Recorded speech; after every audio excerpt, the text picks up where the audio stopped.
To je suština svega. O tome je Theodore Roosevelt nekada govorio, tamo 1910. godine, rekavši da nisu kritičari ti na koje treba da se obazirete, već ljudi koji rade, već ljudi koji stalno pokušavaju da naprave što je moguće bolji rezultat. Bez toga mi ne možemo napred. Ja verujem u vašu energiju, ja verujem u vaš rad, u vaš trud, ja verujem u Srbiju, ja verujem u svakog I to možemo I to možemo. I love that we can get these live views here and see and watch what they're doing now that they are in orbit. It's incredible when you see Leteći mod uključen. Vrata garaže.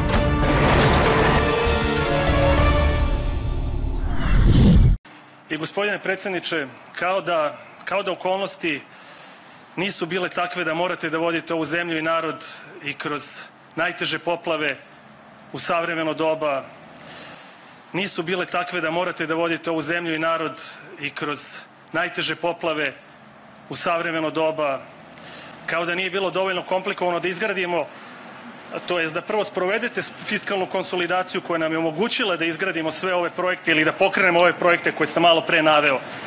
Kao da sudbina nije bila dovoljno izazovna da vas stavi na čelo ove države u toku najgore epidemije u savremenoj istoriji u kojoj mi imamo svu medicinsku opremu, a naročito vakcine u najvećem broju u Evropi, što je verovatno jedan istorijski kuriozitet.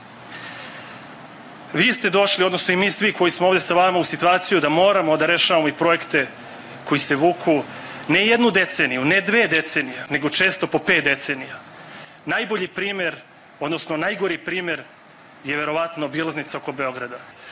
Za mene ovo otvaranje zaista predstavlja jedno veliko zadovoljstvo. Svi znate za neprijatnost koju sam imao pre jedno mesec dana. Mi to možemo da uradimo ako ste vi mogli da obezbedite vakcine i ako ste mogli ne samo da vakcinišete građane Srbije, nego da date podršku celom regionu. Ako smo mogli da pokrenemo sve ove projekte, možemo da stavimo u istoriju i priču o obilaznici o Beogradu. To nama više ne treba, mi to moramo da uradimo. Na kraju zaista bih želeo da se zahvalim i to osjećam kao veliku obavezu i ljudima u putevima Srbije, ljudima u koridorima, našim partnerima iz Azvirta i Power China, svim ovim radnicima. Pritisli smo ih pošteno, izdržali su pritisak. Radili smo 24 sata prethodnih 2 meseca. Još jednom izvinjam se što sam otegao sa ovom pričom i hvala svima. Zahvaljujem, gospodine ministre. Još jednom izvinjam se što sam otegao sa ovom pričom i hvala svima. Zahvaljujem, gospodine ministre. I danas neki koji su sada postali parlamentarna stranka i politički činilac i dalje pričaju o tome da će neke svoje zaštitu nekih svojih teza da će tražiti na ulici, a ne u parlamentu. Tako da verujem da će biti potrebno neko vreme ljudima da razumeju da je Skupština institucija za dijalog i za debatu. Videli smo još 2012. godine kad je vršen pritisak na predsjednika, kad se potpisivao Briselski sporazum. Svi su bili pritisci vezani za to da predsjednik potpiše da Kosovo i Metohija bude član Ujedinjenih nacija. Predsjednik je to, iako su svi i saradnici njegovi govorili da to potpiše, da će mu uništiti karijeru, ne znam šta, on je to odbio, demonstrativno se bukvalno uvio u tepih tamo u Briselu i na taj način je sačuvao da Kosovo ne bude članica Ujedinjenih nacija. On je to odbio, demonstrativno se bukvalno uvio u tepih tamo u Briselu. Pa kakav je u ovom trenutku odnos prema nama? Kakva je bila atmosfera? Osim tih zvaničnih poruka koje smo čuli, kakav je vaš lični utisak? Znate šta, atmosfera je bila onakva kakvom je vi gradite. Mi smo otišli vrlo pozitivni, bez obzira što nismo zadovoljni činjenicom što nisu otvoreni novi klasteri. Ali mi smo otišli zadovoljni onim što smo mi uradili, zadovoljni onim što smo pokazali kao našu posvećenost, spremni da razgovaramo, fokusirani i rešeni da nastavimo proces. I kad odete tako, onda je i atmosfera, naravno, vi gradite atmosferu. Znači, ja mislim da nema nikakvog razloga, niti ja ikada osjećam bilo kakvu vrstu inferiornosti. Kad podignete nivo predstavljanja, kad premijer ode da razgovara sa ministrima iz drugih zemalja Evropske unije, to pokazuje vašu otvorenost i spremnost da čujete i kritiku i da odgovorite i da date jedan poseban i politički ton, dakle, celom tom skupu. Mislim da je to visoko vrednovano. A jeste li čuli, na primjer, kritiku zbog toga što za godinu i po dana nije otvoreno ni jedno poglavlje? Od koga da čujemo kritiku?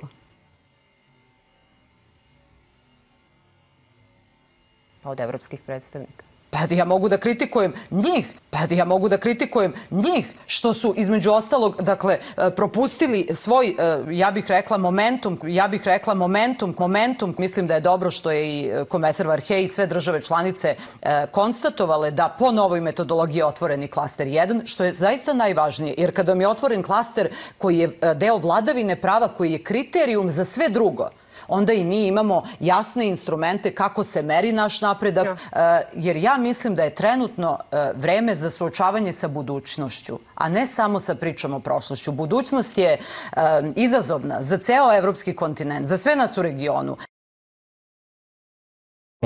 Govorili smo i o grafitima.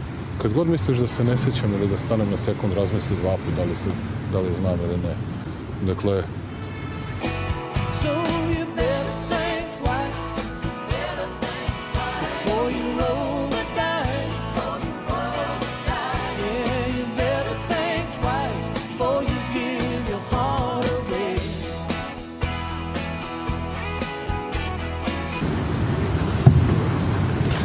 grafitima, kad god misliš da se ne sjećam ili da stanem na sekund, razmisli dva put da li znam ili ne.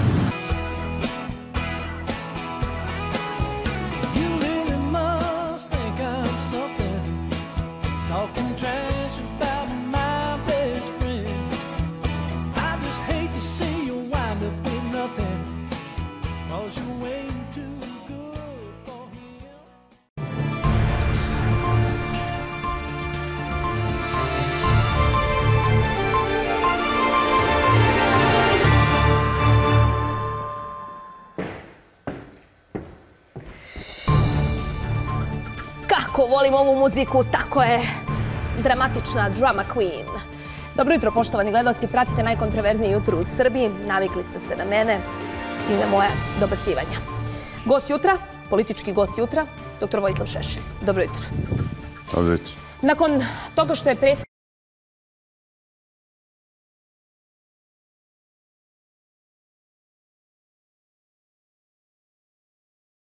i dalje smo prvi po gledanosti u Srbiji, a hoću da se vratim na ovo vezano za Dijanu Hrkalović i za Nebojšu Stefanovića. Blažo, izvoli, slušam te. Je li ona toliko bila fatalna u policiji, ne zamađela sve ljude? Najmanje je bila fatalna, ne znam zašto je to sad odjednom u prvom planu. Čekaj, ona je bila gospodarica? Da, možda nije bila gospodarica. Bila sa bićem. A možda je bila gospodarica? Ne. A možda je bila gospodarica? Ne. Mislite? Nije sigurno. Jeste. Slave. Piše slave. Piše slave. Da, piše slave. Kaži, Božo, čekaj, vratit ćemo se na tebe. Da ne bude da sam ja izmislila, stani. Čekaj, da ne bude da sam ja izmislila. Ovo su naslovne strane. Dakle, koje govore u prilog ovome o čemu mi sada govorimo. Možda ih je Dijana dominirala. Pa ja ne znam da li ona ta femme fatale, daj da vidimo da rašlavimo profil čoveče. Iza svakog jakog muškarca stoji žena, Jovana. Evo imate izazov, uzmite ovaj bić. Jovana, imaš umesto zvonceta, ja imam kristalno zvonce, nisam ga ponovno... Ne smem previše, već potpaljujem neke muškarce, još ako uzmem to je doćamo. Jovana, gledaj kako ide ovako. Dobro, da se vratimo... To više miluje nego što udara. Hoćete vi da probate, vi ste odmah profesore da probamo. Pošto ste u prethodnoj emisiji izjavili da ljubav može da boli. Je li tako? Da, boli svakako. Ljubav uvijek boli, je li tako? Kažu da je nekad moderna devojka u vreme kad sam bio mlad, morala je da ima prezervativ. Ja mislim da je i režija na kolenima. Moderna devojka je morala da ima prezervative u tašnici svoje prezervative. A sad moderna devojka mora da ima ovo je specijalno. Lisica, a moderna da ima indeli. Pogledajte, lisice sa krznom. Jovana, hoćeš da te vežem. Hoćeš da te vežem. Ali mogu da si... Čekaj. Dođi, Jovana. Čekaj, daj, molim te da vidim. Objasnit ću ti da su... A zašto služe te lisice? Te lisice služe za razne zabavne stvari. Obično muškarca. Za i muškarce, a i za žene. A i za žene. A i za žene, Jovana, evo sada ćemo, nisam ponovno ključ. Ajde. If you're going to try, go all the way. Otherwise, don't even start. If you're going to try, go all the way. This could mean losing girlfriends, wives, relatives, jobs, and maybe your mind. Go all the way. It could mean not eating for 3 or 4 days. It could mean freezing on a park bench.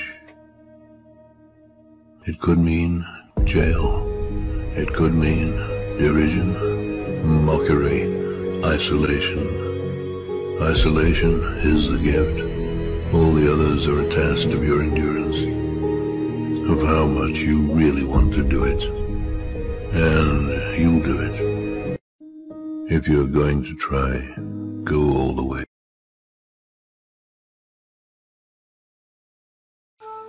Kako su se pojavili ovi ljudi neki koji u stvari potvrđuju tezu da politikom ne može baš svako se bavi i da ne može svaki slučajni prolaznik koji od jednog dana sebe proglasi za političara zaista može da bude, zato što je to ipak jedna disciplina u kojoj je potrebno određeno znanje, određena pristojnost, vaspitanje koje potiče iz porodice. Dakle, ovo danas je nešto što je do te mere srozano i do te mere dovedeno do svoje negacije, do svog apsurda, da je bruka više gledati, znate to, tu degradaciju političke scene. Ali verujte mi, ja ne krivim toliko političare koji se ponašaju ovako huliganski. Dakle, njih ima u svakom društvu. Ima takvih ličnosti svuda u svakom demokratskom društvu. Ovdje imate problem što ovdje postoji grupa intelektualaca koji nikada sebe ne proveravaju, nikada ne izlaze ni na kakve izbore, a uvek su oni nekakva moralni arbitri koji određuju šta je dobro, šta je loše, šta se sme, šta se ne sme. I imate medije koji su do juče bili građanski i liberalni, koji su se pretvorili u promotere fašističkih falangi u Srbiji. I to je nešto što je najveći problem u Srbiji, što žele da se tuku u Skupštini. Njih će da odnese mutni Dunav 21. juna. Ali ovu jednu garnituru proizvođača maligniteta u Srbiji neće. Oni će i dalje da ostanu. To je problem koji ja vidim kao nerešiv za sada.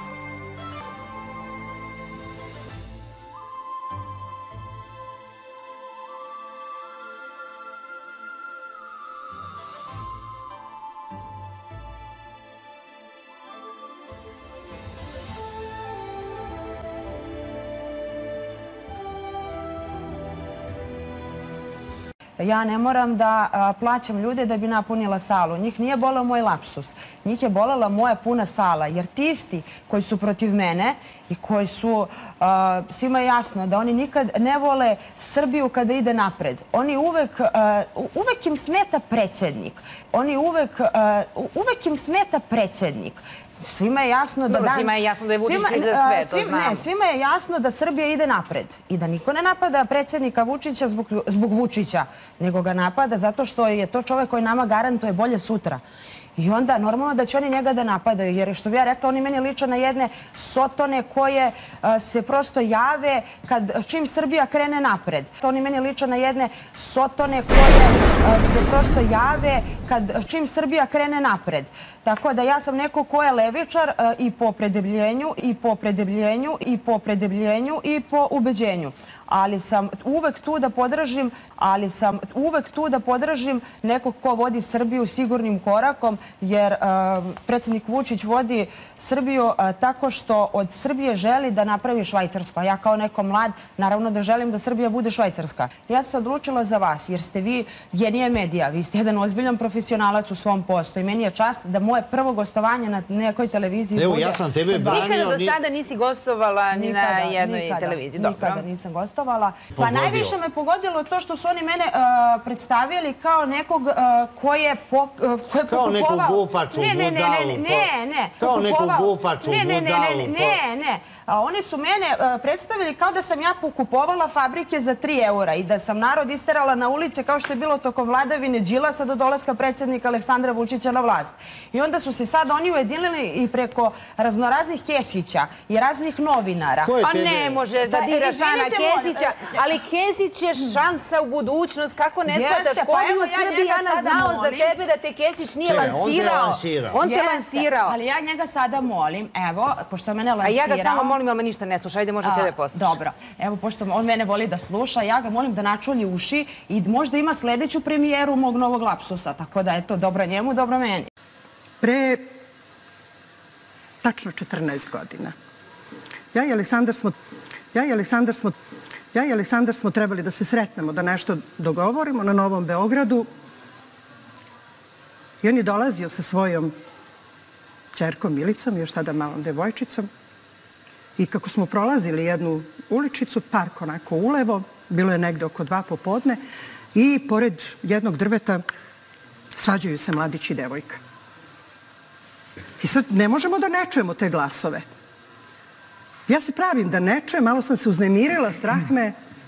Aleksandar je ostavio mene i Milicu da stojimo, prišao je i rekao tom momku, koga si zamahnuo da udariš, zar ne vidiš da je to devojka? Od tog trenutka, naravno, situacija se smirila, odbranio je devojku, on se izvinio, taj momak. Međutim, ja sam mu tad rekla, pošto ja mnogo volim literaturu, ja kažem, slušaj Aleksandre, ti si za mene pravi vitez. To tvoje viteško ponašanje, bez računanja, da li ću imati posljedica, kako će to neko da shvati. Ljudi danas neće da svedoče dok mrtav čovek leži na ulici ili se desi saobraćajna nesreća. Aleksandar nije promenio to svoje viteštvo i ja mu često to kažem da je on vitez. Kada sam čula da je to isto rekao i ruski novinar, ja sam mu samo poslala poruku i rekla, Aleksandre, vidiš da to nisam videla samo ja i da ne ponavljam to samo ja, jer ona ne voli tu vrstu, kako bih rekla, pohvala. Ali to čovek ne može da sakrije, to je u njemu prirodno i ne treba da se skrivaju dobre osobine bez obzira koliko to nailazi na kritiku, podsmeh, osudu. Mene neće niko učiti u ovim godinama kako da pohvalim nekoga, ali bi oni mogli da prelistaju malo literaturu ili da se posvete i nečemu što je, kako bih rekla, opšte poznato mesto u ne samo filozofiji i istoriji, nego i u nekom elementarnom obrazovanju. Ti disonantni tonovi koji dolaze iz te žute koalicije, kako bih ja nazvao, mene uopšte ne iznenađuju. Oni se vode pre svega svojim ličnim interesima i to što će da bude kandidat Zdravko Ponoš ili neki drugi, apsolutno sa pozicije čoveka koji podržava predsjednika i aktualnu vlast, mislim da to nije ni primarno, niti je bitno ko će biti sa te strane.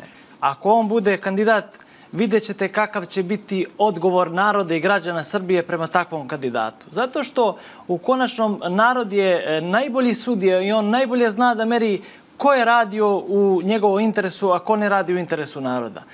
Kakve su rezultate imali kad su oni vladali? Možemo da se setimo u tom trenutku, ako govorimo o nacionalnoj politici. Gospodin Jeremić, za vreme njihove vladanje je priznato Kosovo i Metohiju se odvojilo. Šta su radili? Ništa. Išli su u Rumuniju kad se deo naše teritorije odvajao. Dakle, nije bilo reakcije.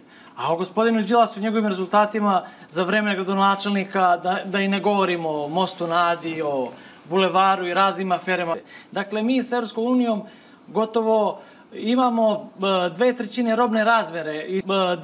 robne razmere i sa kandidatima koji žele da uđu u Evropsku uniju. Dakle, ne vidim nikoga ko bi imao snage da se suprotstavi na izborima predsjedniku zato što svi ti ljudi su dobro poznati i svi znamo kakav su odnos imali. Ali neku opoziciju moramo imati, je li tako? Ovo trenutno sastav vlade. Razume se da svaka vlast država treba da ima opoziciju, ali to je njihov problem što oni su opozicija svojoj državi i u odnosu na to imaju takvu podršku naroda.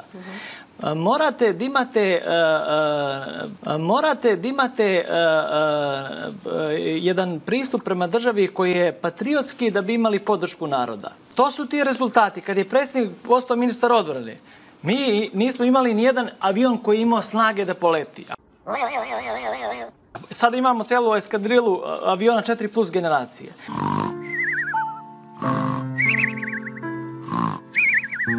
Ako ne vaspitaš se kćerku, dobit ćeš Sodom. Slušajte ovo. Zbog čega su se kćeri sionske... Zbog toga što su kćeri sionske postale ohole. Zato što su izraelske kćerke Božjeg naroda postale ohole. Tako su ih njihove tatice naučile. Zato što su postale ohole. Što idu uzdignute glave i očima namiguju. Vam to poznato? Knez Mihajlova, Tkalčićeva, Gospodska, Ferhadija. To su ove poznate ulice gde idu ove iz ovog opisa. Ovo je sve aktualno danas. Što idu uzdignute glave i očima namiguju. Očima namiguju. Sitnim koracima hodaju i nakitom na nogama zveckaju. Imaju nakit na nogama, one lančiće i onda to zvecka. One idu sitnim koracima polako. Ljuljaju kukovima. Gospod će krastama prekriti teme kćerima sionskih, otkriće Gospod čelo njihovo.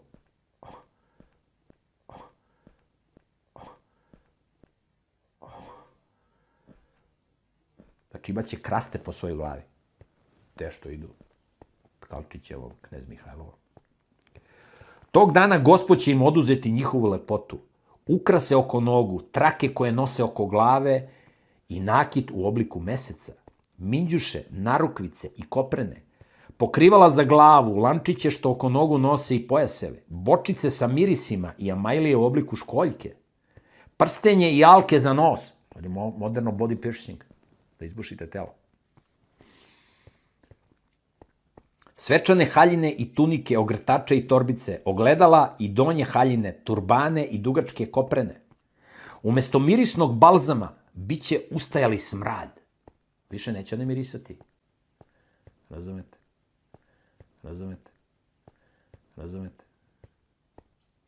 Imate pesme. Tamo žive devojke kojima miriše koža. Više im neće mirisati koža. Biće smrad. To će Gospod učiniti. Čekajte od čega da živimo. Nemojte da se ljutite što ću da kažem. Ja sam predsjednik ove zemlje. Hoćete da terate ove ljude, da teramo naše ljude u ovoj zemlji, da pasemo travu. Pa dobro, onda kažite građanima naš plan i program je da ljudi pasu travu i da brste lišće. A onda ćete nam kažete ne smemo više ni da pasemo travu zato što ćemo postanemo preživari kao krave, a one proizvode metan. Jer ja vam kažem, sljedeći zahtev vam je da pobijemo sve krave, da ih odvedemo u klanicu, zato što one proizvode metan. Jer je to prlja vazduh. Ja vam sad kažem, za godinu dana imat ćemo demonstracije zbog toga. Evo to vam danas kažem. Zato što ne znam da li znate, ljudi malo o tome govore. Ko su najveći zagađivači na svetu? Pored industrije. Drugi najveći zagađivač su goveda, krave. Hoćemo da pobijemo stočare, hoćemo da pobijemo stočare, hoćemo da kažemo stočarima da ubijaju stoku, to. Hoćete to da radimo?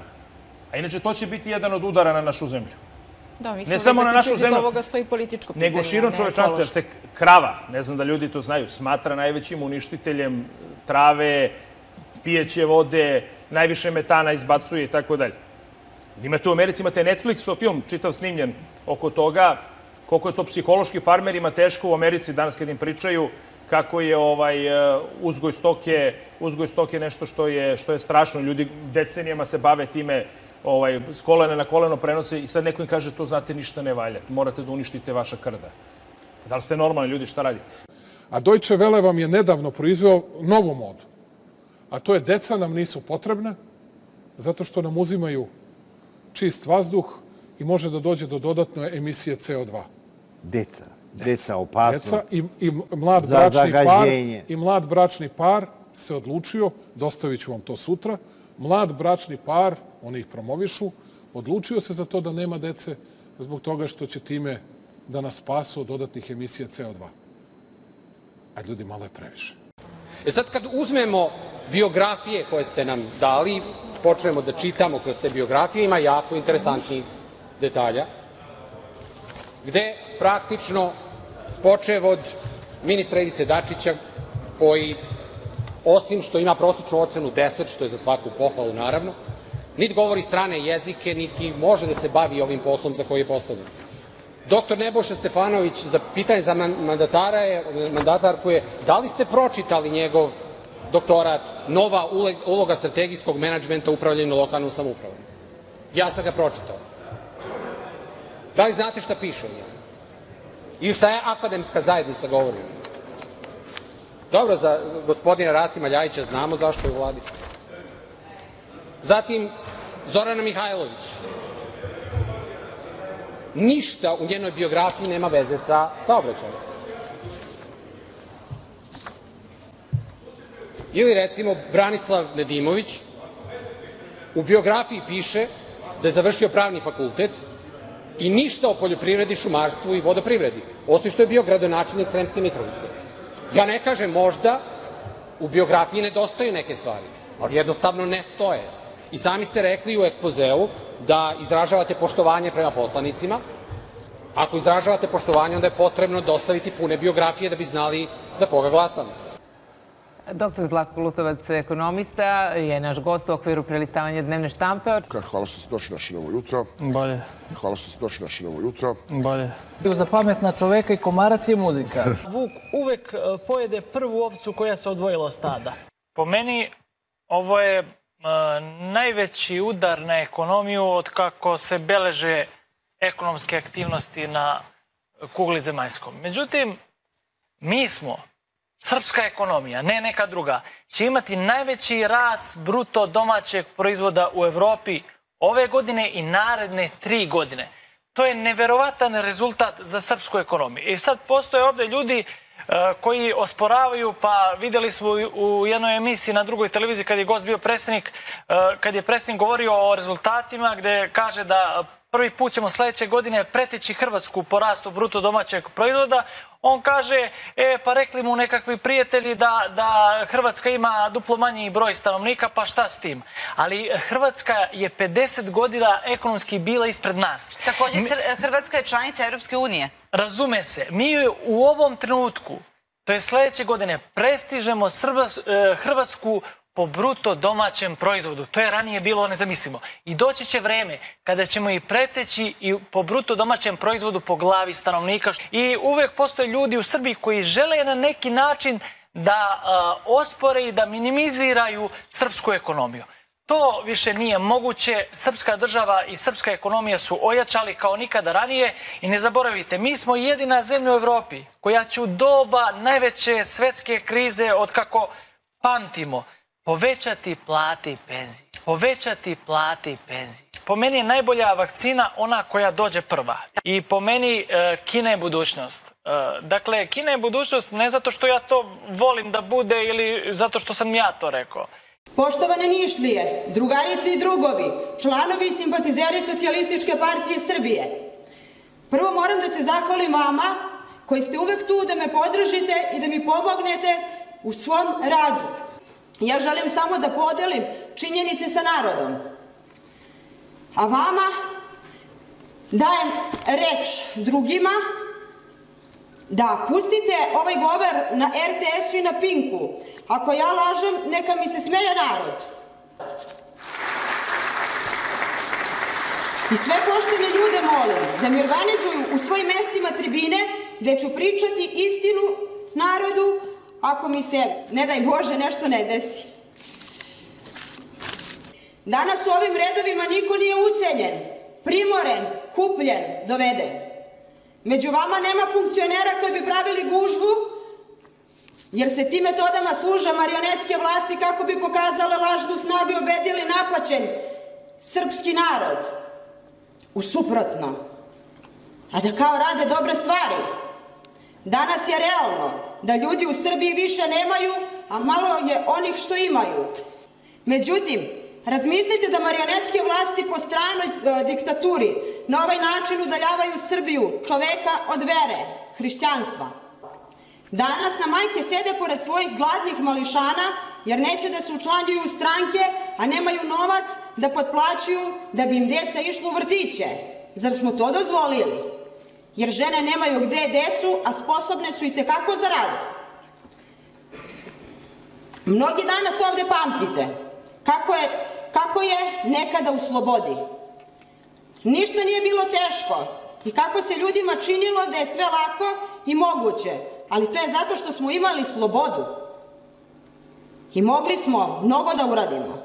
A danas uplašeni, ugroženi, iz straha skloni smo da zaboravimo šta je vredno i za šta treba da se borimo, a to je sloboda.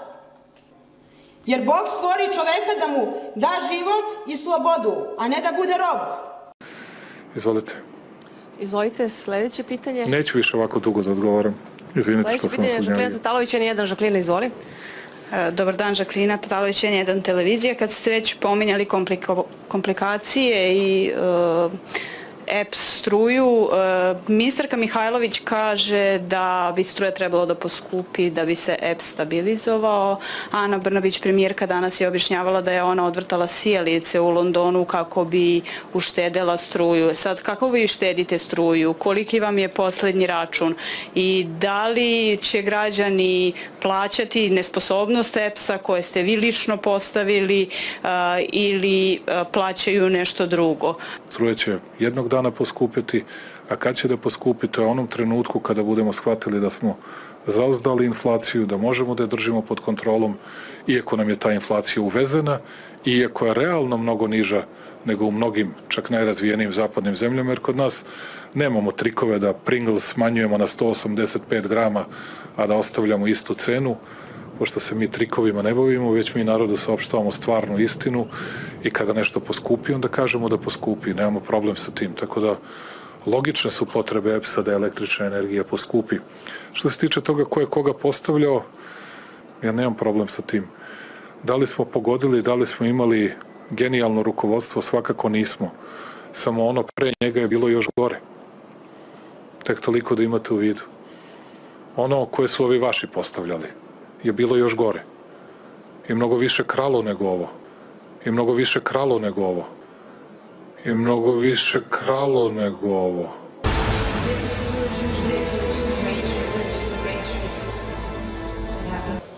Zatim imamo novog ministra Gorana Trivana. Pitanje za vas je da li on zaista bio hapšen 2001. godine i oslobođen zbog zastarelosti.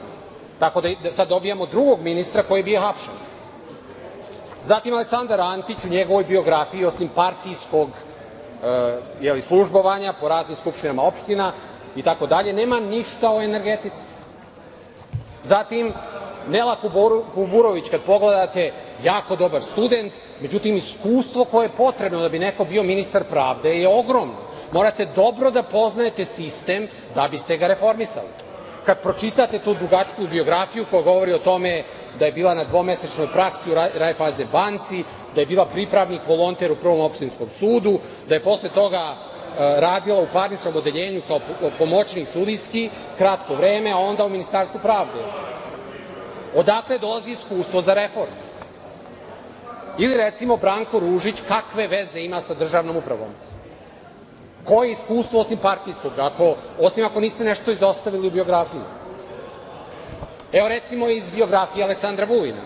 Kaže, bio je pomoćnik direktora marketinga u firmi Superpress od 2000. do 2002. godine.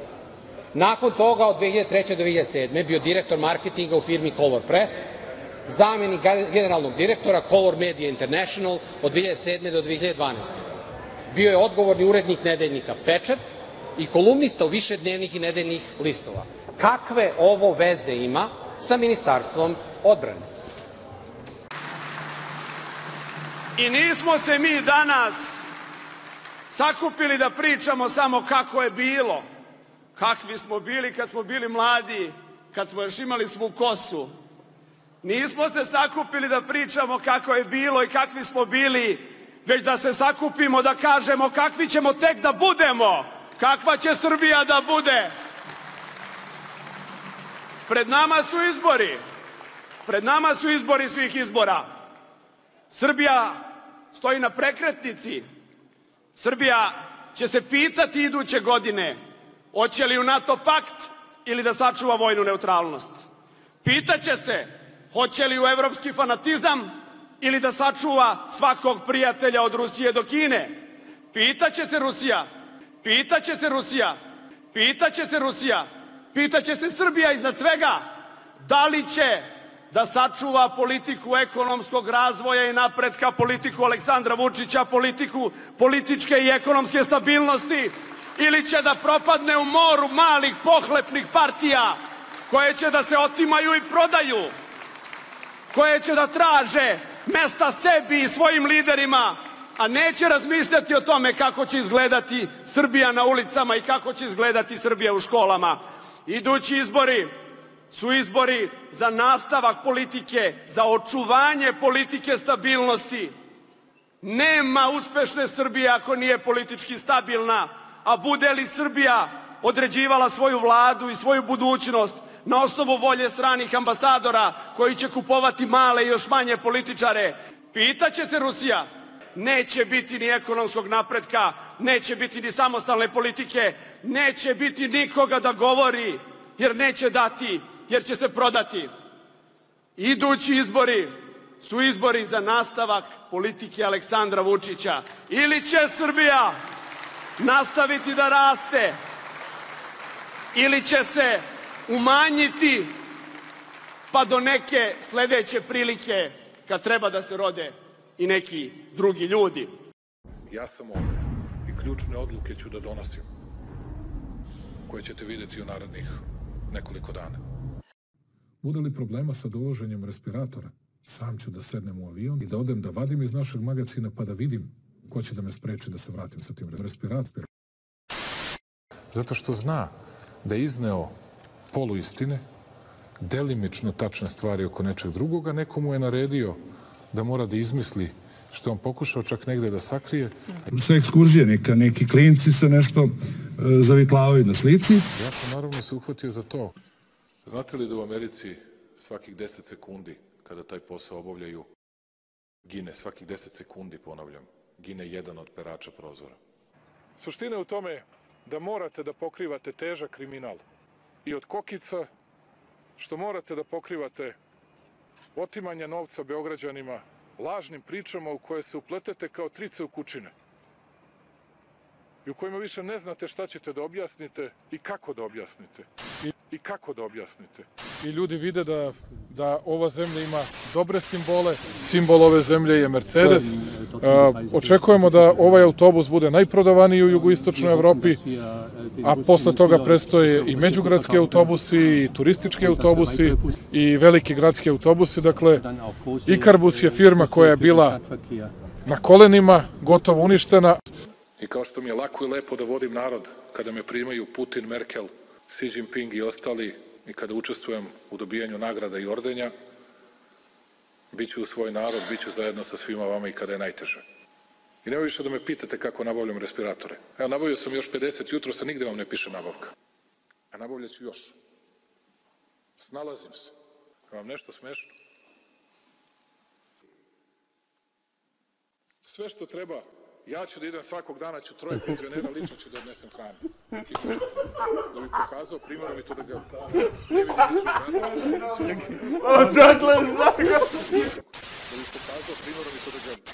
ne vidim ispred vrata, ću da ostavim sve što treba. I kusur, i fiskalni račun, i sve drugo.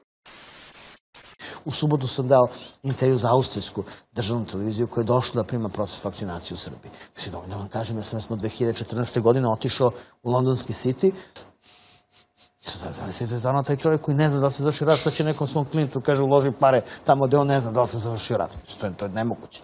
Evo, juče me zvao jedan prijatelj iz Slovenije i kaže, evo, juče me zvao jedan prijatelj iz Holandije. U Holandiji nema vakcinacije. Nema. Nema je. Prema tome, hoću da kažem, obezbedili smo zato što je Vučić na vreme pregovarao sa njima, zato što je se Srbija prva je razgovarala, zato što je Srbija uspela da obezbedi za sebe bolje uslove. Se sećate kad je Evropska unija objavila onaj ugovor sa AstraZenecom gde je zatamnjeno 90% ugovora. To je inače toliko o tome, pošto nas ovde stalno prozivaju po kojoj smo ceni kupili vakcine, nego nije normalno. I treba da budemo svesni. U tom svom tvojoj kolumni koju ima na Peščaniku. Dobro, to je bilo i... Bio je prepun, to čak i objavljate slike na svom Facebooku. Svi oni koji napadaju, sećate se samo kako je hajka vođena na mene protiv rekonstrukcije Savskog keja.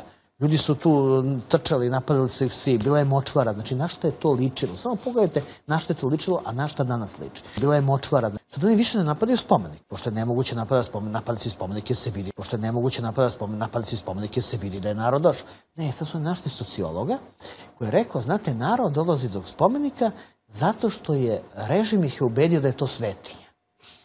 Znači, režim je ubedio narod, pošto oni tako doživljavaju narod, kao jednu bezličnu masu koja može u bilo šta da se ubedi, jer to jeste njihova politika. Evo, pitajte, zašto Tadić nije snimio film o Jasenovcu? Pa zašto? Pa kako da snimi kad čovjek je pričao da se budi u Severinu i išao izvinjavao se malo po Hrvatskoj? Kako da snimi film o Jasenovcu? Ovo za nekih 34-5 dana koji će držati muzej grada. Pa da pravi posebnu prugu koja bi vozila, znači koja bi nisu mogli, nisu imali gde da naprave iznad zemlje. Tako je. Da, nije tako je. Nisu mogli da naprave...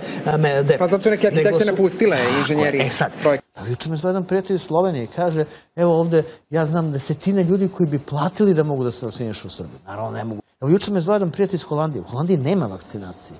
Inače mi je jedan prijatelj pričao, bio je nedavno u poseti Rimu. To mi jutros pričao. Joj Bože. Ali može da se čovjek prekrsti stvarno levom i desnom. Joj Bože. Ali može da se čovjek prekrsti stvarno levom i desnom. Povedemo računa. Put kad padne sneg, to nije situacija koja je običajna. Znači, to je situacija koja je neka vrsta elementarne nepogode. Beograd je napravljen tako da i kad mala kiša padne, dođe do kraklja. U Beogradu saobraćaj je tako. Kad padne mala kiša, obično dođe do problema u saobraćaju. Ako je utešno, tako su i svi veliki gradovi u svetu. Tako je svuda u svetu. Nije to jedna... Bar ličimo na velike gradove u svetu po tome, jer, kažem, uvek je tako, ne samo u Beogradu. Kad god padne... Valjda ljudi sporije voze i onda zbog toga... Ili su oprezni. Tako je. Aleksandar Vučić zna da njega može da ugrozi ne toliko neko van naprednjačkih redova, koliko i samih redova. I zato nastoji da na ove čelne položaje dovodi što nesposobnije ljude. Počinjem da ne razumem. Ja moram da razumem kako da razumem. Vučić to vrlo dobro zna i zato se okružuje nesposobnjakovićima i poluidiotima, jel? Da bi on onda u tom društvu delovao kao vrhunski političar i intelektualac. Znate, Ustaše još uvijek ne mogu da oproste ocu Aleksandra Vučića što je u majčinoj utrobi pobegao od njihove kame. Pogromak iz 2014. godine više neće biti. I to je... Ako čitava nauka, čitav svet ima stav o vakcini, vi sad da navodite primjer jednog doktora od milijardu doktora. To s čime sam posebno ponosan, i to zaista mogu sa ponosom da kažem, u narednih 5 godina zasadit ćemo 1.000.000 stabala. Ima li mesta u Beogradu? Ne. Krenem na infektivnu kliniku da me prime i udari me autobus. Aleksandar Vučić ne bi danas bio živ da su uspeli da mu zakolju babu, koja je pobegla, koja je izbegla pred jamom i kamom noseći njegovog oca u stomaku. Povedemo računa. Put kad padne sneg, to nije situacija koja je običajna. Znači, to je situacija koja je neka vrsta elementarne nepogode. Joj Bože. Ali može da se čovjek prekrsti stvarno levom i desnom.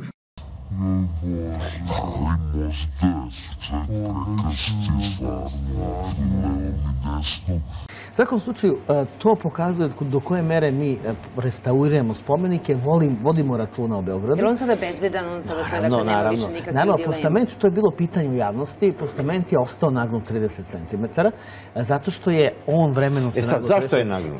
Zato što kada je Zavod za zaštitu spomenika, Građevinski fakultet, kada su radili projekat, oni su samo kako se to kaže, u temeljima učvrstili taj postament da ne može više da se naginje, tako da će on, ima tu svoju karakteristiku da je malo nagnut. Ne, oni su aerodinamički proučili da je ovako nagnut možda stabilniji. Ne, oni su aerodinamički proučili da je ovako nagnut možda stabilniji. Očigledno jesu. Sećate se da smo radili, restaurirali, odnosno obnovili malo stepenište ili Savete Načić, ono prema Parisku. Što su bili napali? Hoće da sklonite?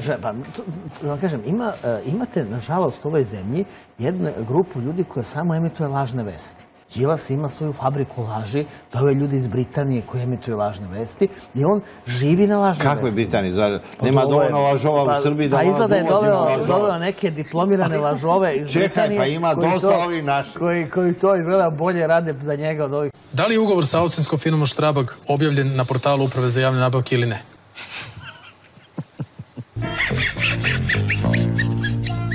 Ugovor je javan, kao i svi ugovori koji potpisuju u gradu. I kao što sami znate, znači svi se kompletni poslovi se obavljaju preko portala za javne nabavke. A što se tiče ugovora za Trg Republike,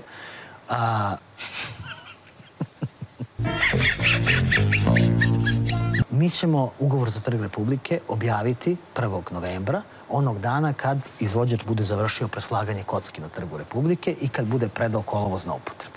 Tog dana ćemo objaviti ugovor, tendersku dokumentaciju i objavit ćemo čitav projekat.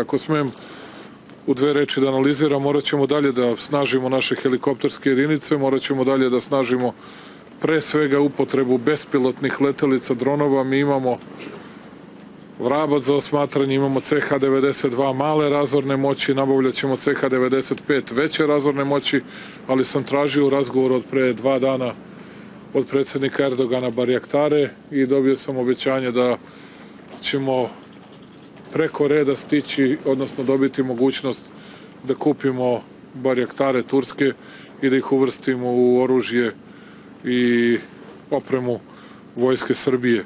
Ono što je također važno zbog vremenskih uslova, cela vežba je bila visoko rizična, ja sam sve vreme samo čekao kraj, da budem iskren, da niko ne bude povređen, ali čestitam svima, jer videli ste da i grad i maljutke pucali su preko naših vojnika, dakle, ovo je sve bojeva municija i tenkovi naši koji su izvanredni bili, tenkove skoro pa da zaboravim, koji su bez greške pogađali.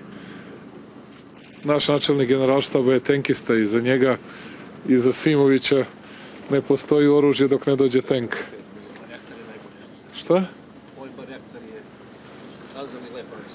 Da, raduju se mnogo barjaktaru, dobro. Vidjet ćemo da li ćemo da dobijemo i kada. Ne da dobijemo, nego da platimo, to je.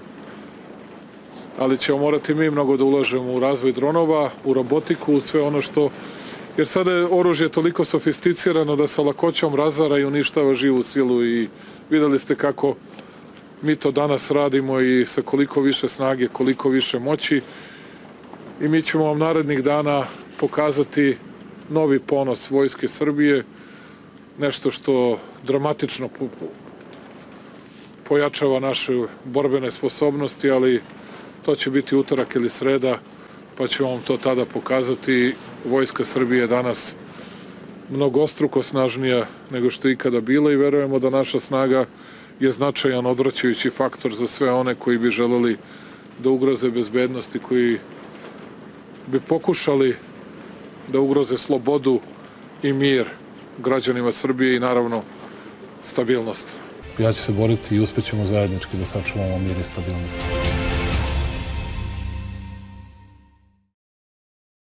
Bate, si hteo nešto? Kratko, ako može RTS samo. Ajde, izvinjam se, RTS. Prostite, Igor Topalović, RTS. Kratko, samo, celo jutro na društvenim mrežama se mogu vidjeti snimci i fotografije kineske transportne avijacije. Da li je to o čemu govorite da će biti predstavljeno utorak i kratko... Ja vama govorio da ćemo da predstavljamo utorak, sredu. To što budemo predstavili utorak, sredu je do sada... Samo kratko, izvinjam se. Naše najmoćnije oruđe, je li tako? Naše najmoćnije oružje i oruđe to što ćemo predstaviti što Srbija ima. I samo još jedno kratko, kako komentarište to što francuski mediji prenose da je Srbija zainteresovana da kupi 12 potpuno novih Rafala? Kako komentarišem, već godinu dana pregovaram s njima. Ali konkretno? 12 konkretno pregovaramo već godinu dana. Sada vas ja obavestim, pregovaram mi sa još jednom zemljom za još 12. A ovo je 12 novih Rafala, ne polovnih. A pregovaramo za još 12 polovnih, je li tako? Ili 8 polovnih ovih, koliko smo razgovarali? 12 je sve bilo, bez kadrila. 12 plus 12, tako da... I onu treću varijantu nismo isključili. A razgovaramo i za treću varijantu, za takozvanu kombinovanu lovačko-bombardersku avijaciju. Tu smo razgovarali o 3 zemlje. A pojavljuju se i novi. A pojavljuju se i nove zemlje. Ali tu sad imate, konkurencija je velika, to je... Tako da radimo na tome, ubi nas ovaj rat, pravo da vam kažem, ekonomski. Inače, sve smo to isplanirali, sve smo mogli lako da izvedemo i sada vam ja pričam o mojoj nervozi oko naše odbrambene industrije i svega drugog i tu moramo da donesemo neke velike odluke u kratkom periodu, ali samo da nam nije bilo ovog rata u Ukrajini, šta smo sve, ali svejedno mi nastavljamo do sad nastavljamo po planu, samo da se ovo ne oduži. Evo da budem iskren. A utorak, sredu, dobrodošli da vidite ponos srpske vojske. Srećan rad, živela vojska Srbije, neka živi Srbija. Hvala vam najlepše. Ja ću se boriti i uspećemo zajednički da sačuvamo mir i stabilnost.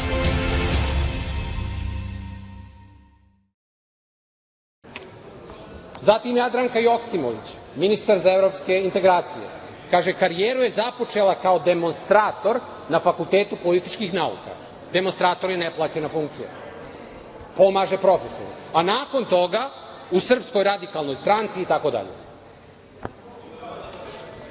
Ovim ne samo što obeležavamo 20 godina jedne važne agencije u okviru grada Beograda, ali i važne agencije i na nivou Srbije, dakle koncepta regionalnih razvojnih agencija za celu Srbiju, Agencija za razvoj i evropske integracije. Samo bih vam sugerisala da možda promenimo, dodamo nešto u nazivu, Agencija za održivi razvoj i dakle evropske integracije, jer održivi razvoj je ono što nas pokreće u ovom trenutku i što je tema za ceo svet, pa je naravno i tema i zadatak i za sve nas u Srbiji i u Beogradu, a to jeste, kao što je Goran objašnjavao, dakle i zelena agenda u svim aspektima, cirkularne ekonomije, zaštite životne sredine, dakle dekarbonizacije i uopšte mobilnosti i održive povezanosti, koji zvuče kao neke rogobatne nove reči, a zapravo su dnevni život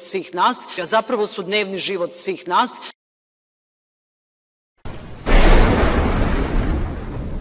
Vodeći moto evropskih integracija, pored političkog domena koji je označavao zapravo početak dugotrajnog mira u Evropi nakon svih užasa vekovnih ratova na tlu Evrope, imao je i drugi cilj. Imao je cilj, dakle, konvergenciju i koheziju. Te dve reči označavaju zapravo sinergiju razvoja i to ujednačenog ili makar približno ujednačenog razvoja svih regiona Evrope. Dakle, koheziona politika je zapravo politika kako da sva sredstva koje idu u zajednički budžet Evropske unije budu realocirana tako da pomognu da se oni regioni sa manje razvijenim komponentama što više približe i na što bezbolniji i bešavni način uključe u ono što je cilj bio Evropske unije. Mi nijednog trenutka ne gubimo vremena onoj osnovnoj poluzi evropskih integracija, a to je održivi razvoj. U tom smislu postoji i poglavlje 22 u okviru nove metodologije smešteno u klaster 5, a taj klaster 5 se tiče vrlo važne politike, kohezione, poljoprivredne i mapiranja resursa za svaku zemlju. Ja sam inače zadužena za koordinaciju i programiranje IPA fondova i uopšte za pripremu regionalne politike Srbije u odnosu na Evropsku uniju. Imamo Vladana Vukosavljevića, kandidata za ministra kulture i informisanja. i za njega kaže da je po završetku studija radio 3 godine u spoljno-trgovinskom preduzeću Univerzal, od 1993. do 2000. godine vlasnik je preduzeća za pružanje pravnih usluga i konsalting, a od 2001. do 2013. vlasnik preduzeća za odnosu sa javnošću Logos Public Relations. Ovo je sasvim u redu, ali kakve ovo veze ima sa kulturom? Zatim, imamo Milana Krkobabića, za njega već svi znaju, i Nenada Popovića. Znači, velika razlika između onoga što ste izgovorili ovde, da su prioriteti, i to da se vrednuje znanje i da se vrednuje radno iskustvo i biografija koje ste nam ponudili. Pa imam jedno pitanje za vas. Da li ste vi izabrali i jednog jedinog ministra? I da mi objasnite takođe, da mandatarka objasni, izvinjavam se, kako je moguće da predsednik države kaže da ćete vi biti zaduženi samo za ekonomske stvari i to specifično digitalizaciju, a da će se političkim stvarima baviti predsednik Dačić? Jel imate pravni tim? Jel imate sudove? Jel imate tužilaštvo? Imate institucije? U njima ćete sedeti kao poslanici. One, izvinite, sudove koji oslobađaju za kofer koji je pao s neba i na nebu završio. One koji oslobađaju Janjuševića i Kolesara, na te sudove mislite? Ja mislim na sudove Republike Srbije. Na one što kofer aferu oslobađaju.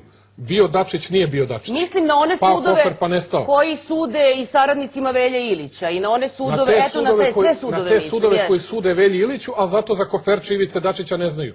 Jel na te mislite? Mislim na sve sudove u Srbiji. Na te? To su isti sudovi. Isti sudovi, tako je. Ja tim sudovima ne verujem. A kome verujete? Verujem nekoj novoj Srbiji koju ćemo da stvorimo posle 20. maja, u kojoj neće biti šapa, diktatorska šapa. Nemam pravo da se žalim. Ako ne verujete, ako niste sve pravne lekove potegli, onda nema pravo da se žalite. Mislim, onda ako ste potegli sve pravne lekove, valjda tako ide u pravu, je li tako? Je li tako ide? Pa onda se žalite, a niste uspeli. Pa nije Tito rekao, nisu za Tita rekli bez veze kad su pričali. Što je više kleveta i laži, kako je bilo? Tito nam je miliji i draži. Sada postavlja se pitanje kako će se SPS ponašati sutra. Pa ja mogu to i vas da pitam sve.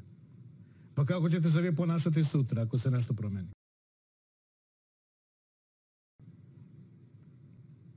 Ja sam novinar, ja ne učestvujem u politici.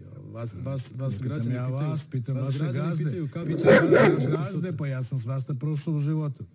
Znate kako je Bogoljub Karić govorio? Favorizujte pobednika.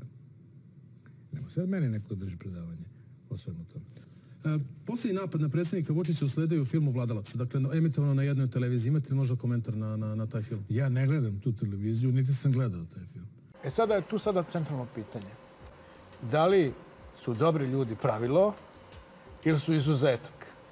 Znaš, postoji jedna izreka da je čovek čoveku vuk. Jeste i žena ženi, tačno. Ali ja mislim da je vuk vuku čovek.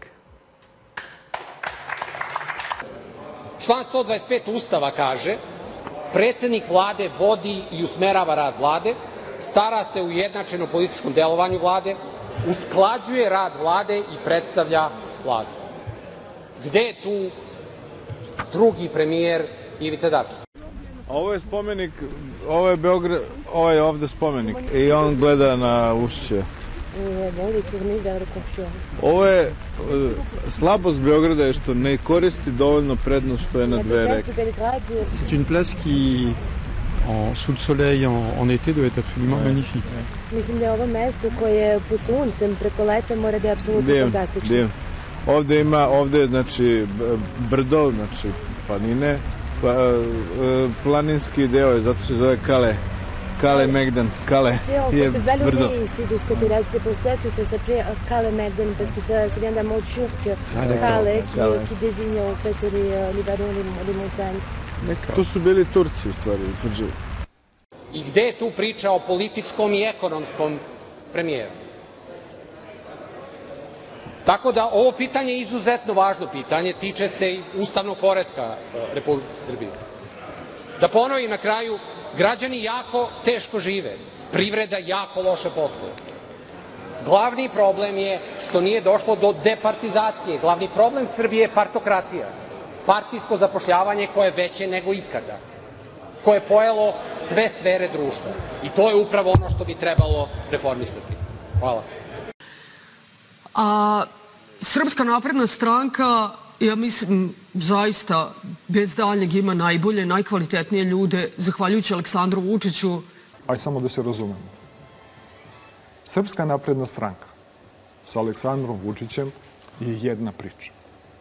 Srpska napredna stranka bez Aleksandra Vučića je sasvim druga priča. Sa nikakvom perspektivom. To ja odgovorno tvrdim jer sam član Srpske napredne stranke.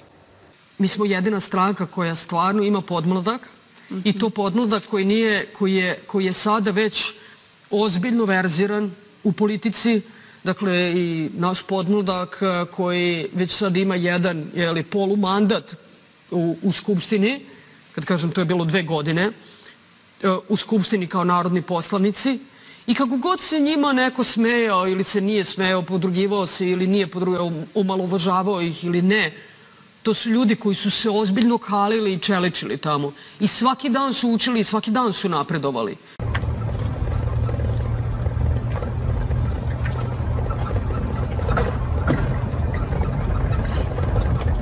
Danas ste mogli samo ću jednu stvar ozbiljno pre nego što svi počnemo da jedemo sendviče. Pošteni ljudi u Srbiji jedu sendviče, a ovi drugi otimaju milione narodu. Dakle, samo jedna stvar, a to je, danas ste mogli da vidite razliku između pristojne Srbije i onih koji bi Srbiju da unište. Zato vi kao najbolji deo naše stranke, mladi ljudi koji dolazite i koji ste danas najvećim delom izabrani na važne funkcije u stranci, da o tome uvek vodite računa. I to je veličina i Aleksandra Vučića i sada veličina Srpske napredne stranke, da mi imamo te ljude na koje sada ozbiljno možemo da računamo i to jesu već prilično ozbiljni političari koji su se kalili i u javnim nastupima, u debatnim emisijama u koje i on, a onda i Srpska napredna stranka uložila veliko poverenje.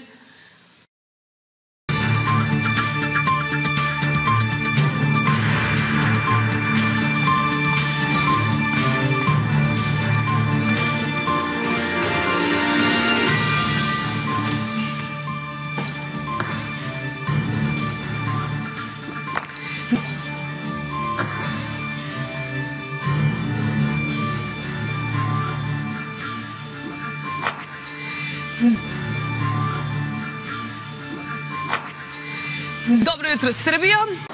A da li će da nas se sete za dan bezbednosti ili neće, to je već drugo pitanje. Hoćeš malo rijeke? Ajde, Luce mala. Znači, ja volim ovu pjesmu. To je Oliverova pjesma koja je meni najdraža pjesma bila. U Rijeci je bila vavek popularna. A ide ovako. Čaj s tobom danas, čas i štufna svega, koji je mirakul, na srce ti lega, o Luce, Luce mala. I got a girl always late. Anytime we have a date, but I love her. I'm gonna ask her, is you wills or is you ain't my baby? The way you acting lately makes me down. You is still my baby, baby. My flame in your heart's done gone out. A woman is a creature. Pritislo je jugo, sve je u balunu, vridili bez tega, živit u kantunu, o Luce, Luce mala. Budi mirna i kontenta, čim ni kuce sviri, da ne vridi vrime niti centa, šempio mala ti se smiri. Budi nježna, puna sentimenta, kad te ljubim da si mi kontenta. Budi nježna, puna sentimenta,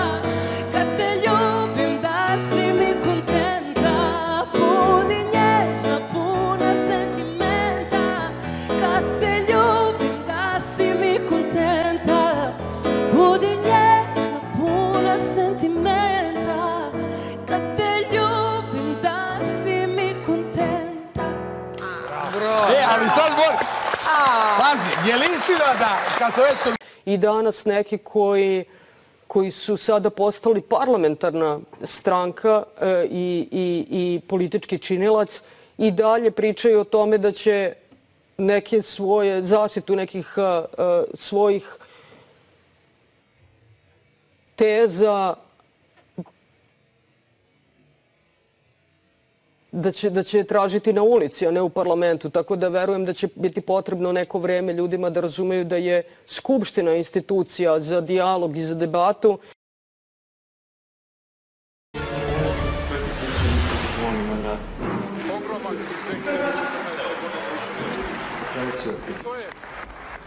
U otporu sam od decembra. Na Košarama, da nauče decu da govore o tome, da razumeju to, da nam se to ne bi ponovilo. Na svakom mestu, zato sam prokazan u delu zapadne javnosti.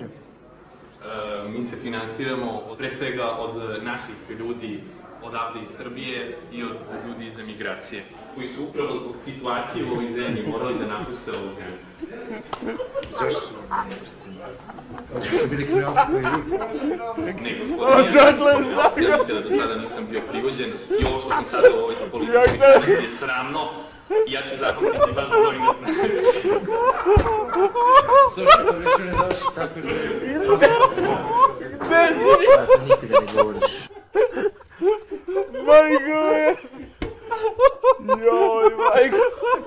A ne znam se da li je luđe pitanje ili odgovor. Dakle, šta je urađeno u posljednjih 4 godine od kada ste prodavali karte za beogradski metro, evo do dana današnjeg? Je li to bilo to? Sad ste završili. Dobro. Dakle, što se tiče Dragana Đilasa i priče o 2008. godini. Dakle, šta je urađeno u posljednjih 4 godine za metro? I samo iz tog razloga on se danas ponovo bavi tom temom. Pa čekajte bre ljudi, ajde da stanemo na loptu. Pa nemojte da se pravimo budale, toše, ludaci. Zanima da ga čuje. Šta je to uradila Srpska napredna stranka u posljednjih 4 godine vezano za metro, konkretno? Nećete da sad čekate. Dobro. Vi ne znate da odgovorite na to pitanje. Ta lepa nije problem ni da ne znate. Ta lepa navika da dođete da držite govore, možda na vašoj televiziji predstavlja fenomenalan uspeh. Pa čekajte bre ljudi, ajde da stanemo na loptu. Pa nemojte da se pravimo budale, toše, ludaci. Ja vas molim da se sada posvetimo jako ozbiljnoj temi, a to je Kosovo i mogli biste da odgovorite bar na pitanje vezano za Kosovo, jer dole su neki ljudi na barikadama i očekuju odgovor od vas. Dragan Đilas je svoje veliko znanje i svoju veliku stručnost. Da mi danas, Bogu hvale, Vučiću hvala, zbog čega nećete da odgovarate na pitanja vezana za Kosovo i Metohiju? Koji ume da izračuna koliko je to. Da li mislite da je to fair prema ljudima koji stoje na prelazima sa Kosovom? Da pričate o Draganu Đilasu. I zbog toga što je on jedini čovek u Srbiji koji ume tu računicu da napravi. Jer vas nije bar malo sramota? Kaže, on je... Da mi danas, Bogu hvale, Vučiću hvala, nemamo ovakvu vojsku i da nemamo i ovako spremnu policiju i generalno sve naše bezbednosne snage. Tokom prošle nedelje bi oni zauzeli sever Kosova, zauzeli bi Kosovsku Mitrovicu, zauzeli bi Gazivode, zauzeli bi Valač. Tamo Srbima života ne bi bilo. Dakle, verujte mi da sam ja političar i da sutra krećem u kampanju, počeo bi je uzinat svima njima iz štale, direktno iz štale. Dakle, gde su svinje, gde su ovce, gde su krave, uzinat svim tim snobovima koji se kao gade na kravu što je ili zbog svih onih koji se stide mesta rođenja ili mesta odrastanja u ovoj lepoj našoj zemlji. I od svinjarstva. Dakle, Srbija je stvorena na svinjama, za njihovu informaciju, i na svinjarima koji su postali trgovci pa posle vodili Srbiju. Dakle, nikakva to sramota nije bio. Štala je othranila i seljak je othranio Srbiju i Srbiju. Kako to funkcioniše? Imate njih koji nemaju nikakvu viziju, nikakvu ideju, nikakvu politiku i oni misle da je to, odnosno uz saradnju sa stranim službama. Šta je problem kod stranih službi tih koji ovde hoće? Sve to njima ne odgovara i tu ne možete ništa da mu kažete što je uradio, nego idemo da srušimo to. Zašto idemo to da srušimo? Da dođemo i do toga. Jer su oni shvatili jednu stvar. Da ruše nekog drugog, trećeg tu, nema nikakve svrhe, Vučić će nastaviti dalje i radit će to. Aj samo da se razumemo. Srpska napredna stranka sa Aleksandrom Vučićem je jedna priča. Srpska napredna stranka bez Aleksandra Vučića je sasvim druga priča. Sa nikakvom perspektivom. To ja odgovorno tvrdim jer sam član Srpske napredne stranke. Šta trebamo da uradimo? Trebamo da se udržimo, da tom čoveku damo podršku, da nastavi dalje, da ga mi ne sprečavamo u tome, da ne budemo lični, ako nas smenjuje, ako nas ovo... Znači, da shvatimo da je to za neku dobrobit za sutra. Zašto? Jer on mnogo bolje vidi od nas. Evo sam plastično ću vam objasniti, da shvatimo. Mi smo ušli u jedno prevozno sredstvo i odlučili smo se, mi pričam iz Srpske napredne stranke, i odlučili smo se da nas tom prevoznom sredstvu vozi Vučić. I možete sad da zamislite kako izgleda. Svako od nas ima neku svoju ideju. Neko od nas bi da idemo ovim putem. Neko bi da idemo nekim drugim putem. Idemo mojim putem. Mojim putem. Nećemo mojim putem.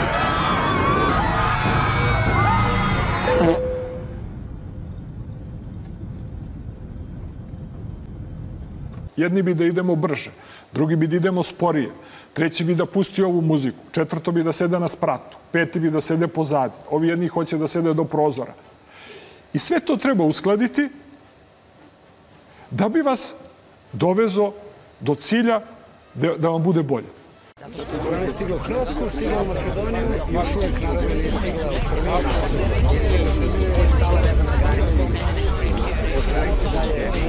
Mirimo još jednom dokaz sa imali sada sa čovekom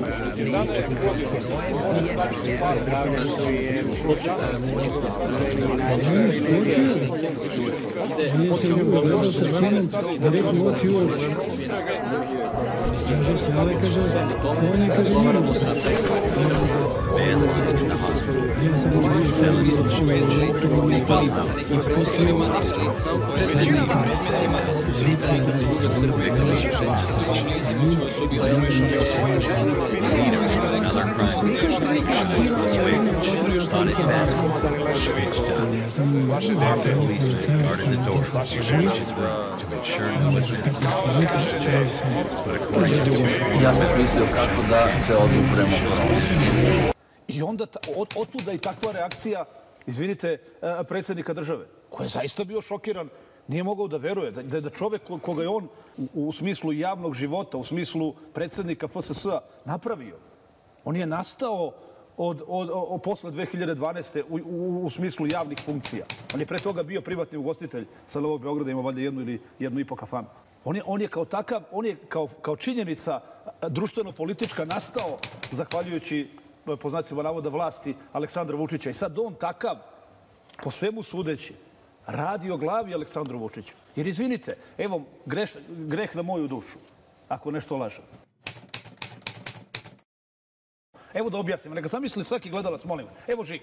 Evo Žiko, zamislite vi, ima neki novinar ovde u Pinku ili negde u nekim medijima gde ste pre radili, koga ste napravili. Od početka do kraja. Taj novinar je sad zahvaljujući Žiki. I taj novinar je ime i prezime zato što jer ga Žika u nekom trenutku primetio i od njega napravio novinar. I zamislite, Žiko, sad neki novinar, taj koga ste vi napravili, vama radi o glavi.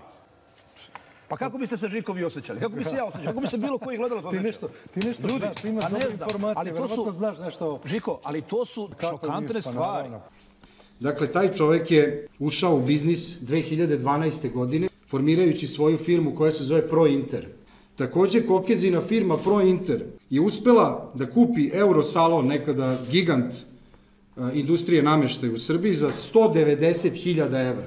Da bi samo zgradu na sajmu u Beogradu za potrebe Beograda na vodi prodao državi za čak 16 miliona evra. I naravno, kao dragulj u kruni Slaviše Kokeze je preduzeće Win-Win, koji je povećao prihod sa 5 na 150 miliona evra otkad su Srpska napredna stranka, otkad su na vlasti. Aleksandar Vučić zna da njega može da ugrozi ne toliko neko van naprednjačkih redova, koliko i samih redova. I zato nastoji da na ove čelne položaje dovodi što nesposobnije ljude.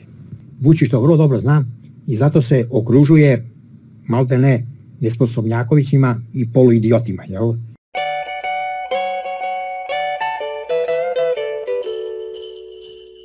Listen to me. This is Jack, our 2,000-pound bison or buffalo. I thought he'd be bigger. Ovo ljudi, ovo je moj Twitter nalog. U znak zaista protesta, ja pozivam ljude da prosto odu sa te mreže. Ja ću, ako možete da zoomirate, da deaktiviram svoj nalog. Odlazim sa Twittera. American Buffalo.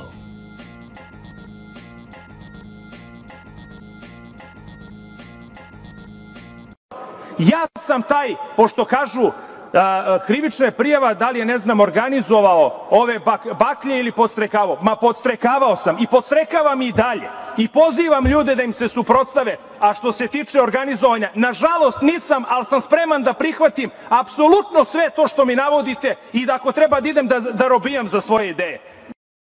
Jer ne želim da mi se vrate kriminalci, razbojnici, mafija koja je upropastila ovu državu i koja da je sad na vlasti nimala 80 respiratora, ne znam da li su imali sve ukupno. Ja ne želim da mi se takvi vrate, jer da su oni na vlasti, pomor stanovništva bismo imali danas.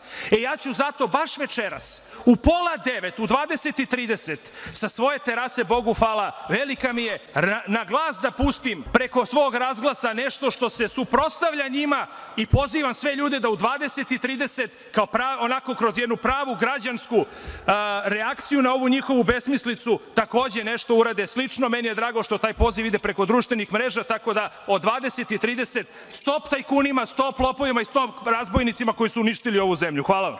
Ja ću zato baš večeras u 8:30, u 20:30 sa svoje terase, Bogu hvala, velika mi je, na glas da pustim preko svog razglasa nešto što se suprotstavlja njima i pozivam sve ljude da u 20:30 kao onako kroz jednu pravu građansku reakciju na ovu njihovu besmislicu takođe nešto urade slično. Meni je drago što taj poziv ide preko društvenih mreža.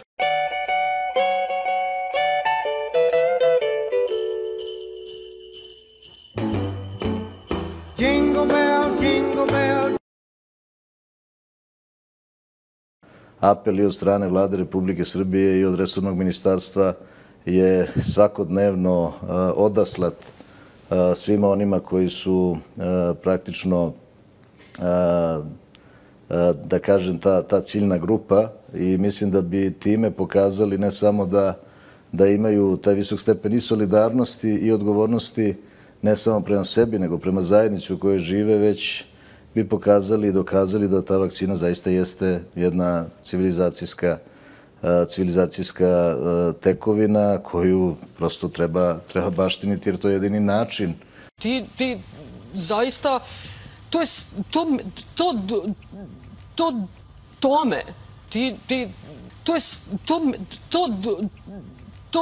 za mene pada u domen paranormalnog. Da će u čovečanstvo da se vrate neke bolesti koje mi više ne poznamo, koje su nestale, izumrle, zahvaljujući vakcinaciji koja je civilizacijska tekovina. Vakcina je civilizacija, vakcina je spasila civilizaciju. Dakle, bez vakcine ne možemo ništa da uradimo. Pozivam sve ljude da se vakcinišu zato što je vakcina civilizacijska tekovina. Zato što je vakcina spasila svet.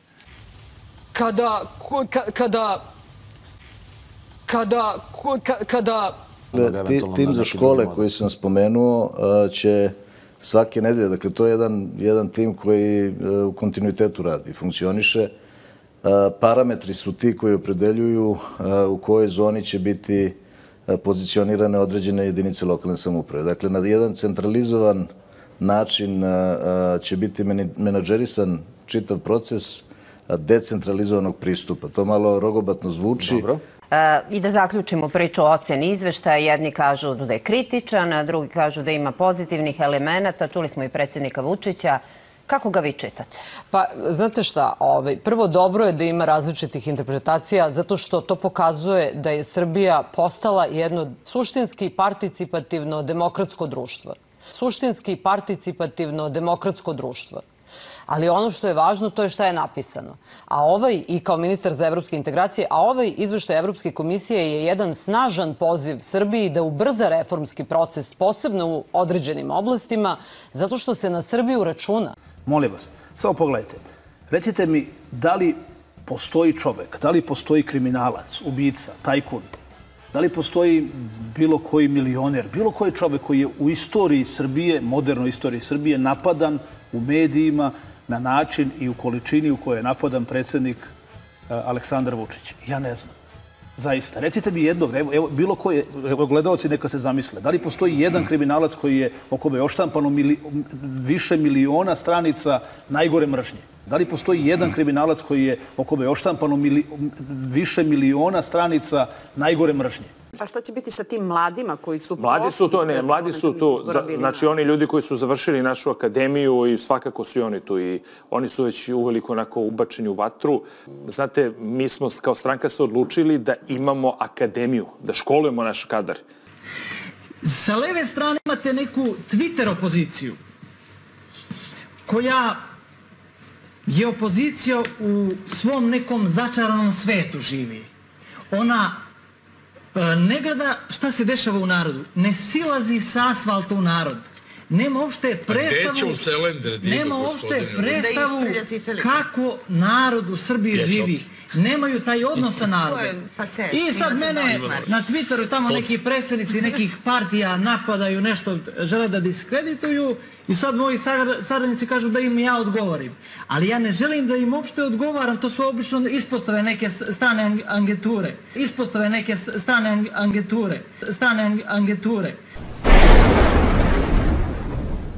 Ja ne želim da im odgovaram. Znate zašto? Zato što su oni mali da bi im ja odgovarao. Još je to šilježe. U redu je, neko je završio fakultet, neko je višu školu, kako god. Ali to političko iskustvo ipak mora da steknete kroz neku edukaciju, mora da imate neku ideju ili ideologiju, ili kako god je, to učvrstite i da vas ta stranka obuči. Školujemo naš kadar, to je vrlo važno. Zašto? Zato ovi drugi njih ni podaštavaju, govorimo o našoj konkurenciji, zato što oni to nemaju. I oni nemaju suštinski nikakav kadar. I onda kažu, pogledajte kako se ponaša na televiziji. Pa neka je. Prvi, drugi put će se ponašati možda loše, možda neće nastupiti baš sjajno. Treći put će već biti savršen. Ovo je poziv na rušenje institucija. To u nekim zemljama možda i može da prođe, u Srbiji ne može, ali imali smo primjer Bosne i Hercegovine pre 5-6 godina kada su ljudi nezadovoljni palili kantonalne skupštine. I što se dogodilo tamo? Ljudi su iskalili bes, spalili institucije, ali oni danas dan imaju isto. Ovo je nepismeno govedo! Te ljude tamo na vlasti, ništa se nije promenilo sa stanovišta običnog građana. Ovo je nepismeno govedo! Ima nas mnogo voditelja, ali malo je zvezda u voditeljstvu. Znači, postoje tehnička lica, ja to volim da kažem tehničari, koji su zamedljivi, koji kad odu s televizije ni ne znaš da su postojali, i postoje velike zvezde. Znači, televiziju ne može niko da vam namesti. Sve djevojke koje pokušavaju na te perfidne načine da uspevaju da znaju da to posle stvarno nema ništa. Mora kamera da te voli i mora kamera da te obožava. I da imaš emisiju koja drži gledanost. I moraš da imaš kefalo i sve ono što treba. I moraš lepršavo da vodiš. A ne samo to, nego mi smo i edukativni. Čovjek se pretvara u ono što gleda. Znači, ako mi, možemo da bude i razvrbljiv u ovom datom trenutku, ili nije bitno već šta, ali ako ta razvrbljiga je poslata besmisleno, odnosno čovjek ne može da se nauči ničemu. Mi smo ti koji edukujemo široke narodne mase, jer nas i prate kao i reality. Mislim, nas prate široke narodne mase. Ako mi ne stanemo na rep glupim ljudima i glupostima, onda će te široke narodne mase misliti, pa to je normalno, pa to je obrazac za uspeh. Mi smo ti koji edukujemo široke narodne mase, jer nas i prate kao i reality. Mislim, nas prate široke narodne mase. Ako mi ne stanemo na rep glupim ljudima i glupostima, onda će te široke narodne mase misliti pa to je normalno, pa to je obrazac za uspeh, pa udri, idemo dalje tim putem. Tako da smo mi graničari koji osecaju rep. Upravo to treba sve ozakoniti, jel tako? Ne možemo da ozakonimo frapiramo. Pa udri, idemo dalje tim putem. Tako da smo mi graničari koji osecaju rep. Upravo to treba sve ozakoniti, jel tako? Ne možemo da ozakonimo. Ja se frapiramo. Kupala se devojčica na obali Kraljevica. Kupala se devojčica na obali Kraljevica. Još to nisam šarančić ili na tu kamenčić. Još to nisam šarančić ili na tu kamenčić.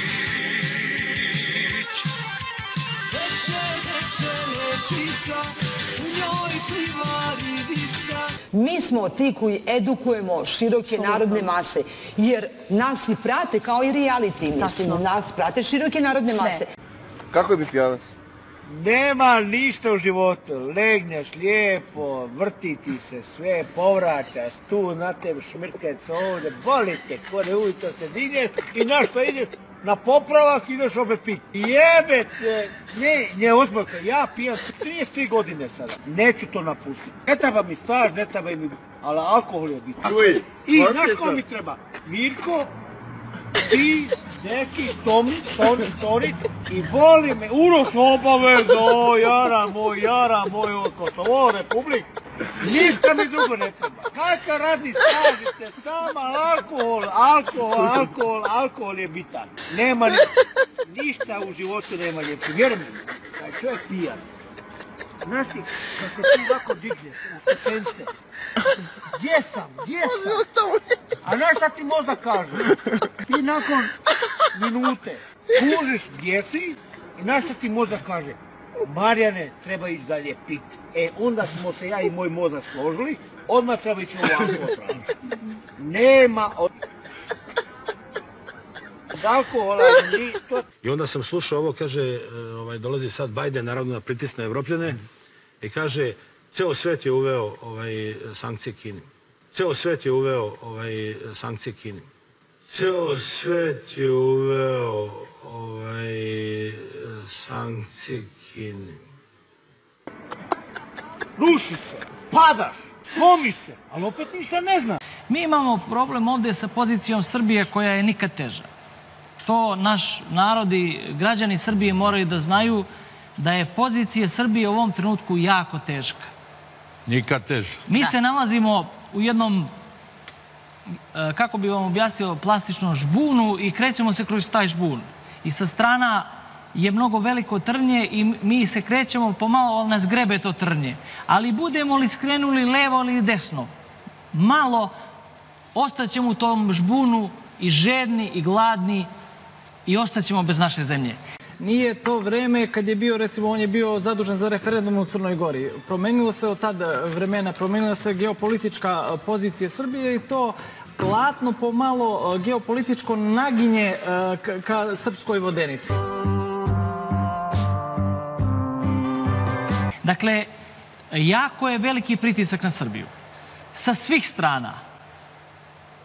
I sa istoka, i sa zapada, a mi moramo da sačuvamo našu zemlju. Moramo da istrpimo te sve pritiske, ali moramo da branimo interes naše zemlje i naše države. To je suština. Mi smo mala zemlja, ali smo isto tako i veliki narod po svim karakteristikama kroz istoriju što smo dali čovečanstvu. I mi moramo da, kao jedno ostrvo slobode u ovom dijelu Evrope, moramo da pokušavamo i da istrajemo koliko god je to moguće u principu da imamo snage, volje, želje da vodimo kao takvi jedini u ovom delu Evrope nezavisnu politiku. Ali isto tako mi želimo da imamo pravo da sačuvamo najbolje moguće odnose sa našim tradicionalnim prijateljima. I to pravo niko ne može da nam oduzima.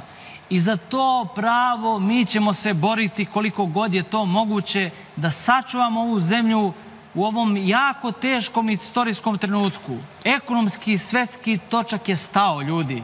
Ovim ne samo što obeležavamo 20 godina jedne važne agencije u okviru grada Beograda, ali i važne agencije i na nivou Srbije, dakle koncepta regionalnih razvojnih agencija za celu Srbiju, Agencija za razvoj i evropske integracije. Samo bih vam sugerisala da možda promenimo, dodamo nešto u nazivu, Agencija za održivi razvoj i dakle evropske integracije, jer održivi razvoj je ono što nas pokreće u ovom trenutku i što je tema za ceo svet, pa je naravno i tema i zadatak i za sve nas u Srbiji i u Beogradu, a to jeste, kao što je Goran objašnjavao, dakle i zelena agenda u svim aspektima, cirkularne ekonomije, zaštite životne sredine, dakle dekarbonizacije i uopšte mobilnosti i održive povezanosti, koji zvuče kao neke rogobatne nove reči, a zapravo su dnevni život svih nas.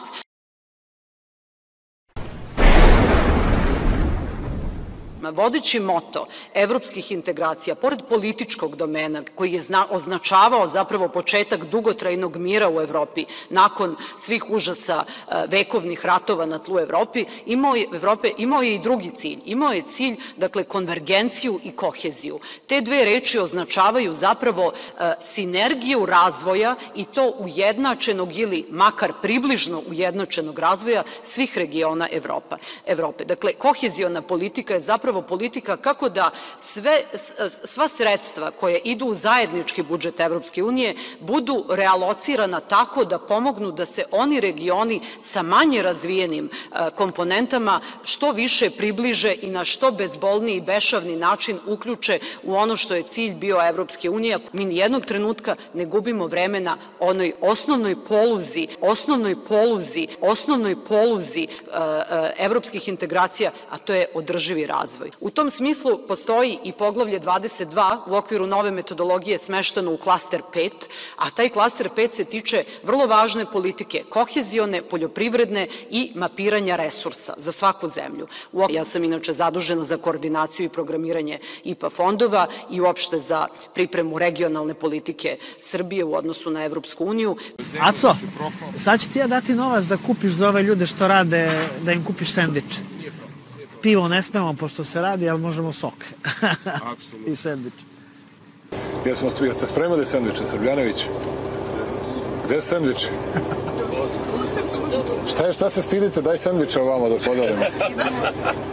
To kao da je neki greh, to kao, zamislite sendvičari, bolje sendvičari nego da po 600 miliona evra krademo i otimamo, mora čovjek nešto da pojede tokom dana. Hoću, hvala Bogu.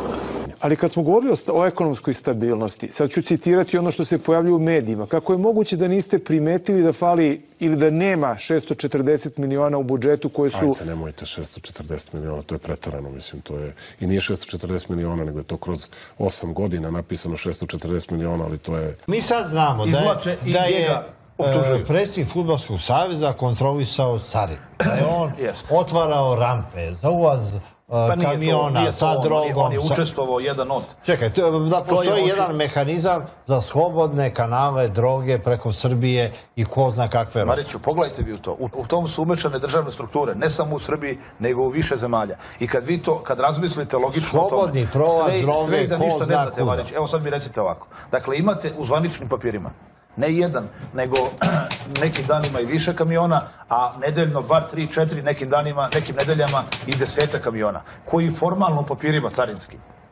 voze od Bara ili Podgorice prazni do Rumunije, Mađarske, Hrvatske, najčešće do Rumunije. Tamo su imali najbolju kombinaciju. Dakle, a u stvari su ti kamioni puni cigareta. I sad on dođe iz Bara, Podgorice, dođe na granični prelaz sa Srbijom, propuste ga crnogorski carinici, što i nije čudo, tamo je država poprilično mafijaška i švercarska, kao što znamo, odavno. Onda uđe u ovom kombinacijom kriminalnom, očigledno je tu umešani Kokeza, kažu i još neki iz vrha, vidjet ćemo ko sve, i onda taj kamion ide kroz Srbiju. Niko ne sme da ga pipne. Dolazi i on takav prolazi našu granicu, opet po nečijem nalogu, iz vrha, i onda ulazi u Evropsku uniju. Ja moram da kažem... Ali kad te neko napadne, moraš da se braniš. Ja sam ovako, ovo su ko zna koji izbori. Ne možeš da se smeješ. Ovo su mi ko zna koji izbori. Ne mogu više ni da zapamtim. Ja sam vrlo aktivan, od svoje 18. godine sam član bio Srpske radikalne stranke. Od 97. prvi zvanični izbori da sam glasao. A nikada ovako motivisan nisam bio. Pa vidim po tvojoj energiji. Nikada nisam ovako motivisan bio zato što zaista razumem šta neko želi da uradi od ove zemlje. Ja neću da ovo bude zemlja gde će tajkuni da vladaju. To je jasno i narodu negde, apsolutno. Pa ja se nadam, ali zato moramo da uložimo svaki atom snage da se to ne bi dogodilo. Znate, to su milijarde evra protiv Vučića. Pa, znate, jako je teško boriti se, vi nemate te resurse. To govorim celom narodu sada, svim ljudima. Nemoj da vas lažu. Naša stranka ima dovoljno novca. Imamo mnogo novca jer taj novac ne trošimo i ne bacamo. Mnogo novca imamo koje dobijamo regularnim putem iz Skupštine Srbije, zahvaljujući ogromnom broju narodnih poslanika u skladu sa zakonom, a još smo to smanjili, naša primanja za 33%, ako se sećate. Zakonski. Imamo ogroman novac. Na šta da ga potrošimo? Na šta da ga trošimo? Ne trošimo ga ni na šta. To ne bi dogodilo, znate, to su milijarde evra protiv Vučića. Pa, znate, jako je teško boriti se, vi nemate te resurse. Ali kad smo govorili o ekonomskoj stabilnosti, sad ću citirati ono što se pojavljuje u medijima. Kako je moguće da niste primetili da fali ili da nema 640 miliona u budžetu koje su... Ajte, nemojte 640 miliona, to je pretarano, mislim, to je... I nije 640 miliona, nego je to kroz 8 godina napisano 640 miliona, ali to je... Ja vam citiram ono što piše što dolazi do javnosti. Pa dobro, to što piše, nemojte se ljutiti i na tarabi svašta, pa se niko ne zaleće na tarabu. Dakle, puste 640 miliona su velike pare, 640 miliona imaju neki drugi koji se time pohvalili. 640 miliona su pretarani novci. A nađite Vučiću evro. Molim vas, nađite. Evo, vodite kampanju najprljaviju, koliko već, evo, 9. godina. Jeste mu našli bilo šta osim glupavih priča o tome da nosi ove patike ili da nosi ovaj džemper? Bez veze. Ili da nosi ovakav sako? Jeste mu našli nešto? Jeste li? Niste.